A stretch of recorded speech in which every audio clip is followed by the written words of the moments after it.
Do you want to learn how to curve text on Canva? With this simple tutorial, we're gonna learn how to do it. You will choose what you will design today. On my case, a presentation. With my untitled design, you can see the navigation bar at the left side. I'll select text. I try some of these presets right here. I'll try this one. I'll change my background color to black and I'm gonna type the text I want. So with my text selected, I'll click here on effects. Scroll down and you see here as shape that you have a curve option. I'll click on it. Scroll down a little bit more and you see an option where you can configure the curve of the text, dragging this up or down.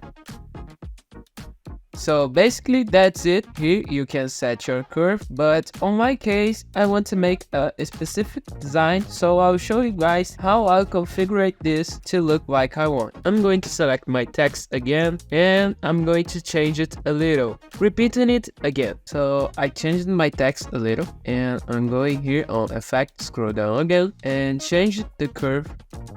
That's perfect. And here is my curved text. So if you want to share, you can go here, clicking on share and click on download or share on any social media. If the content helped you even a little bit, please consider leaving a like and subscribing to our channel to follow our content. If you had any doubt or want to make a compliment or a suggestion, please comment below. Bye!